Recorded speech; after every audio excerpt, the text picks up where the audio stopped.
Hello मेरे प्यारे दोस्तों, कैसे हैं आप सब। आशा करती हूँ बहुत अच्छे होंगे। तो आज है छठ पूजा और आप सभी को छठ पूजा की बहुत बहुत शुभकामनाएं। दिवाली तो बीत गई है, लेकिन अब उसके बाद भी कई तरह के काम बचे ही रहते हैं। तो दीपावली में तो काम बहुत ज़्यादा बढ़े थे, लेकिन बहुत मज़ा भी आ रहा था, क्योंकि इतना बड़ा पर्व है तो उस पर इतने काम करना तो बनता ही है। लेकिन जैसे ही दीपावली ख़त्म हुई, उसके बाद जो भी घर को सजाया हुआ था उसे निकालने में भी उतनी ही मेहनत लग जाती है। तो ऐसे करते करते मैंने धीरे धीरे करके घर के जो जो पोर्शन में एक्स्ट्रा जो डेकोरेशन किया था वो सारी चीज़ें आज निकाल कर बहुत अच्छी तरह से ऑर्गेनाइज करके रख दूंगी, क्योंकि कई बार इन सारी चीज़ों की ज़रूरत पड़ती है। तो इन्हें अच्छे से रखने से ये दोबारा से हमें काम आ ही जाते हैं।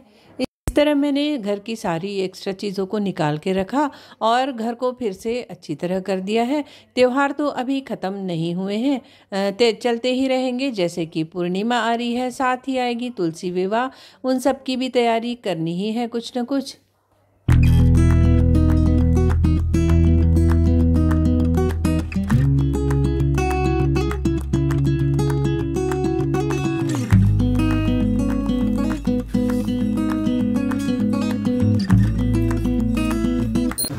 हेलो मेरे प्यारे दोस्तों, तो दीपावली ख़त्म हो चुकी है, लेकिन अभी किसी न किसी का मिलना जुलना चल ही रहा है, सबका आना जाना चल ही रहा है। और मेरे बहुत सारे नाश्ते जो ख़त्म हो गए हैं, तो मैं फिर से एक बार बना रही हूँ कुछ।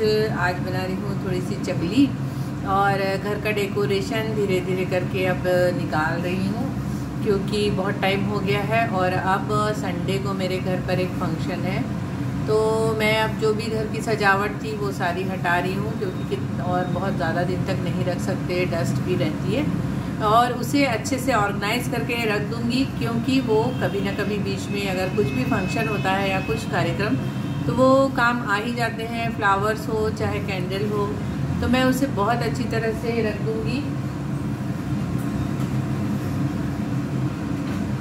तो जो भी एक्स्ट्रा सजावट थी वो सारी मैंने अपनी हटा ली है।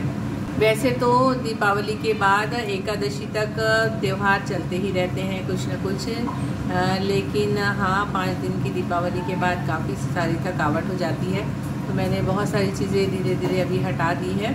और मेन जब पूजा होगी तो उस दिन फिर से एक राउंड बहुत अच्छी तरह से घर को सजाऊंगी।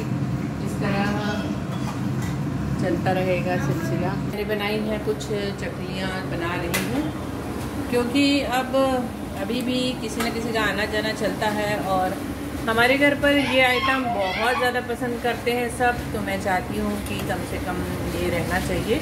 तो मैंने इसका आटा की रेसिपी आप लोगों के साथ शेयर की थी, बहुत सारा बना कर भी रखा है, जब मर्जी आप निकाल के चकली बना सकते हो इस तरह। और फिर बेटी भी छुट्टियां ख़त्म होने के बाद जाने वाली है, तो उसके लिए भी मैं कुछ चकली, चूड़ा, लड्डू जैसे उसकी फरमाइश है उसके हिसाब से बनाऊंगी, और उसके साथ देना भी है।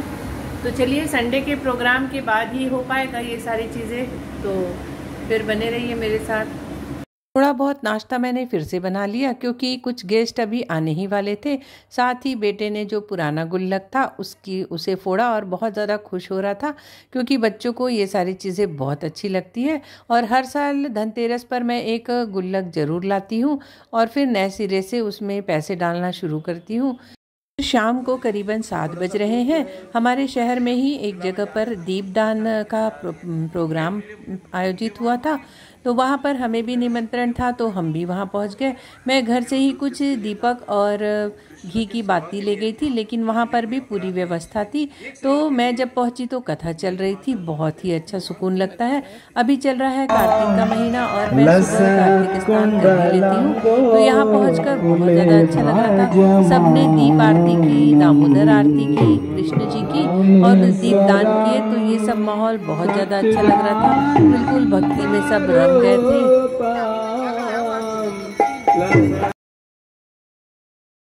मैंने, बच्चों ने, पतिदेव ने, सभी ने दीप आरती की। वहाँ पर उपस्थित सारे लोगों ने की। बहुत ही अच्छा माहौल बन गया था, बहुत सुकून भी लग रहा था।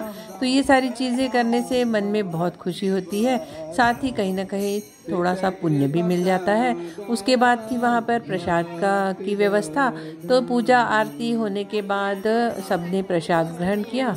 मुझे हर भक्ति वाली जगहों पे जाना बहुत अच्छा लगता है।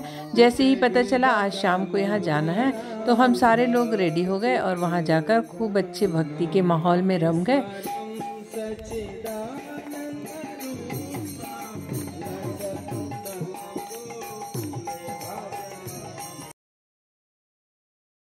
कृष्ण कृष्ण हरे हरे, हरे राम राम राम हरे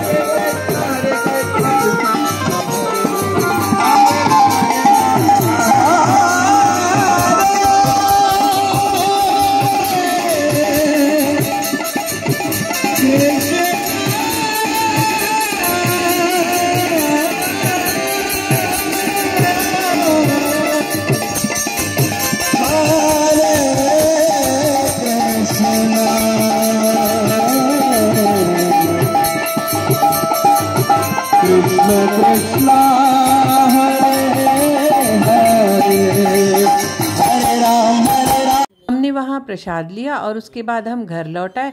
घर के बाजू में ही हमारे एक नेबर रहती है जो कि छठ पूजा करती है। उन्होंने भी खरना भोजन के लिए हमें बुलाया था, तो प्रसाद स्वरूप मैं वहाँ पहुँच गई और जरा सा प्रसाद लिया। तो बहुत अच्छा लगता है। छठ पूजा का प्रसाद मिलना भी सौभाग्य की बात होती है, तो मैं कभी इसे मिस नहीं करती। और वहाँ जाकर मैंने प्रसाद लिया, साथ ही सिंदूर लिया, तो बहुत अच्छा लग रहा था। छठ पूजा बहुत ही कड़क नियम के साथ होती है और इस दिन के सूर्य जी का अलग ही महत्व होता है, तो मैं भी अर्घ्य देने ज़रूर जाती हूँ। तो आज का मेरा ये वीडियो आप लोगों को कैसा लगा? अच्छा लगा हो तो लाइक, कमेंट्स और सब्सक्राइब ज़रूर कीजिएगा। फिर मिलेंगे अगले वीडियो में।